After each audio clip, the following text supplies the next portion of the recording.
ছজিনা আপোনালোকে এনেদৰে বনাই খাইছেনে? যদি নাই খোৱা এবাৰ বনাই খাবচোন, বিৰাটেই সোৱাদ লগা হয়।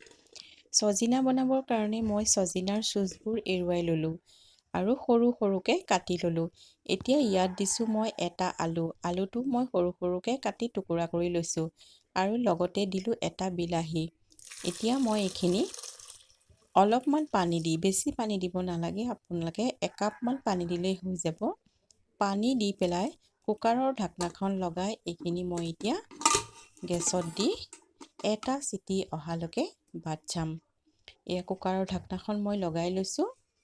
এতিয়া মই গেছটো জ্বলাই ল'লোঁ। গেছটো জ্বলাই পেলাই কুকাৰটো মই ইয়াত বহুৱাই দিম। কুকাৰটো মই বহুৱাই দিলোঁ। মাত্ৰ এটা চিটি আহিলেই হৈ যাব, নহ'লে ছজিনাখিনি বেছিকৈ সিজি যাব। চিটি অহালৈকে মই আনফালে এটা পেষ্ট বনাই লওঁ। সৰিয়হ কেইটামান ল'লোঁ। মই লৈছোঁ বগা সৰিয়হ, আপোনালোকে ক'লা সৰিয়হো ল'ব পাৰে। লগতে ল'লোঁ কেইফুটামান নহৰু আৰু এডোখৰ আদা। আদা বেছি নিদিব, তিতা লাগিব। আৰু ল'লোঁ কেঁচা জলকীয়া। জ্বলা যিসকলে যেনেদৰে খায় সেই ধৰণেই দিব। এইখিনিত অকণমান পানী দি পেলাই মই পেষ্ট এটা বনাই ল'ম। এইখিনি হোৱালৈকে মই ইফালে কুকাৰটো চালোঁ। কুকাৰটো আমাৰ চিটি আহিব হৈয়ে গৈছে। এয়া আমাৰ এটা চিটি আহি গৈছে। চিটি মৰাৰ পিছত এইখিনি আপোনালোকে লগে লগে খুলি নিদিব, অকণমান ঠাণ্ডা হ'বলৈ দিব। ঠাণ্ডা হোৱাৰ পিছতহে ছজনাখিনি ল'ব। এয়া আমাৰ সৰিয়হৰ পেষ্টটো হৈ গৈছে।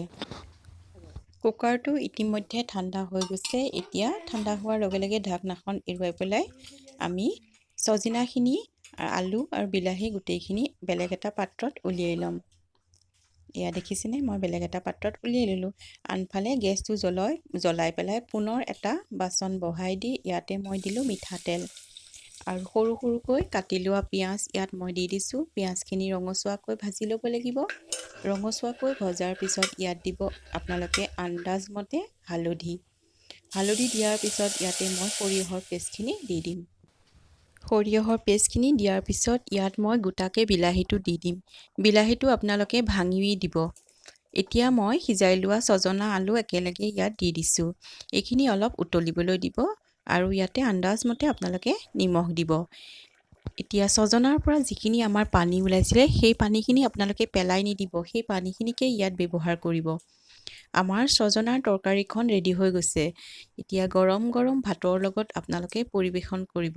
এই ৰেচিপিখন খাবলৈ বিৰাটেই সোৱাদ লগা হয় আৰু স্বাস্থ্যৰ কাৰণেও ছজনা বিৰাটেই ভাল। ছজনাৰ পাতো বিৰাটেই ভাল।